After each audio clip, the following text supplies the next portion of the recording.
First place, I am the sole breadwinner for my family. I have 3 persons at home depending on me, and I don't. Ridiculous, because these are the same two parties who stood at their campaign platform and fight for job creation, and this is the same two parties that send home workers. I really don't think it's fair. We have normal features like other media people. We have normal hands, normal legs, and normal family.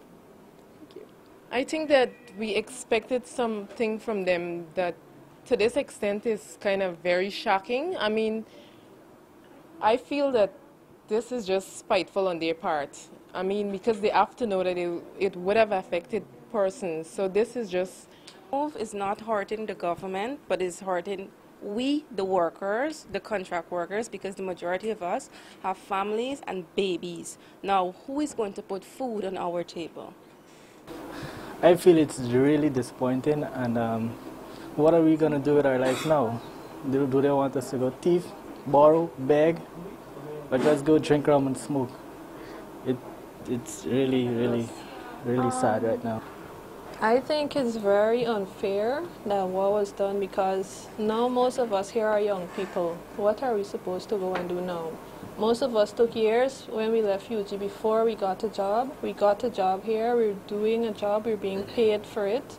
Now we can't even be paid for the month, and I don't know what some of us are going to go and do after tonight. So. I would like to tell Mr. Granger and Mr. Ramjatan, thank you very much for putting me on the breadline. I have 3 kids. I have a house loan to pay. I have a lot of bills on my head. I would just like to say thank you very much. I just like to say this budget cut will affect me and my family, and I just get a young 1 month and 2 days old child, and I don't know how she's going to survive now without a job. I don't know what happened now. I cannot express how I feel at this moment, but I'm profoundly disappointed. Why? Because these are the politicians that encourage young people, like my colleagues, to vote for them. They'll create jobs. They have youths at heart. And this is what happens. What do you call to this? I call it betrayal. What happened to people like me? I have a child, a baby.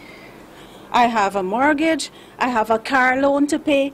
I have every expense as any wife does or any family does. So what happens to me?